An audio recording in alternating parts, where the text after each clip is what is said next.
the Bryce Harper stuff, our own Bill Matz from the Flyers show was texting me last night, and he kind of had me thinking, and Bill pulled up the baseball reference page. Tyler and I were talking, maybe he's hurt. And yesterday before the game, the lineup was coming out late. I think it didn't come out until 4:30 or 5. Like 5 o'clock, And people were like, oh, no lineup. What's going on? And it came out that Rob Thompson said some guys have some wear and tear, and we're going to determine the lineup after batting practice. So it makes you wonder, is Bryce a little hurt? Is he dinged up here? Bill Matz had texted me, is Bryce gassed? It could be one of those two things. Like, he is on pace to have his most at-bats as a Philly during his tenure here. He is coming off a surgery. He's missed some time. Maybe his body is hitting a little bit of a wall, whether it's an injury or otherwise. But he just hasn't been good enough. Over the last 30 days, his slash line, I mean, this basically sums it up. His slugging is .392 over the last 30 days. That is not good. He's hitting .216, .273, .392. His OPS is .665.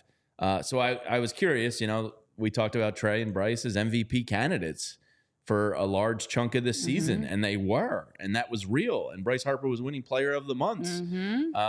After the last 30 days, I compared him to some other MVP candidates in just terms of RBIs.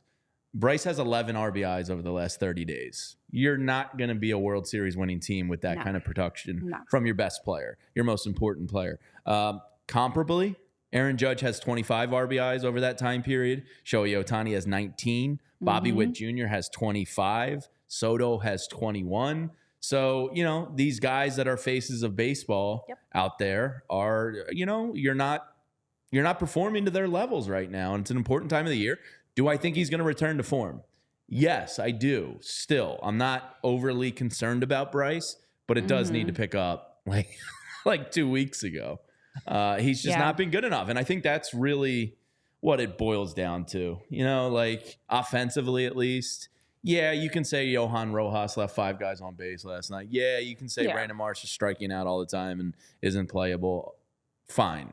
It all, we've had this conversation a couple times, Renee. He is the sun, the earth, the moon, everything in the Phillies universe. And he's just not good enough right now. And that's a tough pill to swallow because there's no solution to it. Yeah. You just have to trust. And I do trust. And I think you trust and Tyler trusts. And probably most of the people in the chat trust that Bryce is going to come out of it. But they need it. And they need it bad right now.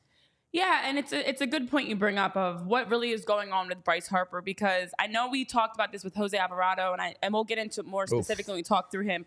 But I think what concerns me the most about this slump is exactly to your point. You have guys like Bryce, with the amount of injuries that Bryce has had, especially looking at last season, he missed the majority of the start of the year, didn't come out and wasn't able to play until May. So he had a total of 99 games in 2022, 126 in 2023. And for Bryce to have had back-to-back seasons where you're not playing as many games, obviously, you're missing a lot of time, which now makes you fresher.